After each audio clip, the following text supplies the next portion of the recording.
Right of यानी बट्टा खाता को लेकर राहुल गांधी और रणदीप सिंह सुरजेवाला पूरी बेशर्मी से देश में लोगों को गुमराह करते रहे और निर्मला सीतारमण पूरी गंभीरता से इन सवालों के जवाब देती रही।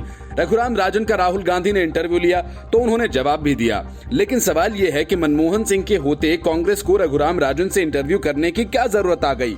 राजन की तरह मनमोहन सिंह भी आरबीआई के गवर्नर रह चुके हैं, देश के वित्त मंत्री रह चुके हैं, उदारीकरण देश में वही लेकर आए, 10 साल तक पीएम रह चुके हैं और अब देश की अर्थव्यवस्था पर उनसे बेहतर राजन कैसे बोल सकते हैं। सवाल यह है कि राहुल ने राजन का इंटरव्यू एक अर्थशास्त्री होने के नाते लिया या फिर मोदी विरोधी होने की वजह से।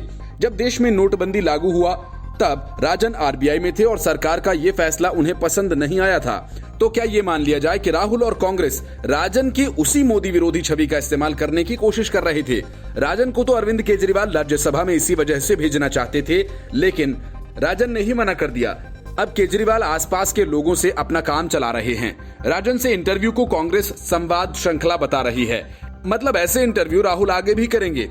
राजन से राहुल ने अर्थव्यवस्था से जुड़े कई सवाल पूछे, जाहिर है कि राजन ने उसका जवाब भी दिया। हाल फिलहाल राहुल गांधी बैंकिंग के कुछ शब्दों को लेकर बीजेपी के निशाने पर हैं। राइट ऑफ और वेव ऑफ जब भी नीरव मोदी और मेहुल चौकसी जैसे विलफुल डिफॉल्टर्स पर कांग्रेस की तरफ से सवाल पूछे जाते हैं, मोदी सरकार और बीजेपी नेता बड़ी गंभीरता से लेते हैं। राहुल गांधी और रणदीप सुरजेवाला के आरोपों पर वित्त मंत्री निर्मला सीतारमण के एक के बाद एक 13 ट्वीट्स इस बात के सबूत भी हैं और अपने आप में मिसाल भी। राहुल गांधी ने एक ट्वीट किया था, संसद में मैंने एक सीधा सा प्रश्न पूछा था, मुझे देश के 50 सबसे बड़े बैंक चोरों के नाम बताइए। वित्त मंत्री ने जवाब देने से मना कर दिया। अब आरबीआई ने नीरव मोदी, मेहुल चौकसी सहित बीजेपी के मित्रों के नाम बैंक चोरों की लिस्ट में डाले हैं, इसलिए संसद में इस सच को छुपाया गया। वित्त मंत्री निर्मला सीतारमण ने राहुल गांधी के ट्वीट को गंभीरता से लेते हुए ट्विटर पर अपने तरीके से हर जरूरी बात को सामने रखा। निर्मला सीतारमण ने आरोप यहां तक कह डाला कि राहुल गांधी और कांग्रेस प्रवक्ता रणदीप सिंह सुरजेवाला ने निहायत ही बेशर्मी से लोगों को गुमराह करने की कोशिश की। वित्त मंत्री ने कहा कि तथ्यों को संदर्भ से हटाकर सनसनीखेज बना देना कांग्रेस के स्टाइल में है। इस विवाद के बीच राहुल गांधी ने रघुराम राजन का देश की अर्थव्यवस्था को लेकर संवाद सामने आया, जिसमें राहुल गांधी ने कोरोना वायरस को लेकर जारी लॉकडाउन के बाद के हालात को लेकर विस्तार से चर्चा की है। जहां तक सवालों की बात है, राहुल गांधी ने रघुराम राजन से कोई नया या खास सवाल तो नहीं पूछा। सवाल यह है कि जब राहुल गांधी को वही पुराने सवाल पूछने थे तो रघुराम राजन को तकलीफ देने की जरूरत क्यों पड़ी।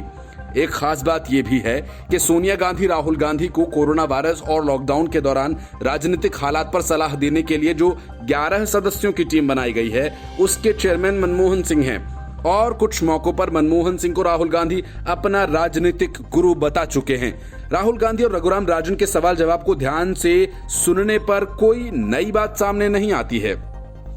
वही पुराने सवाल पूछे गए जो राहुल गांधी के भाषणों में या बयानों में देखने सुनने को मिलते हैं।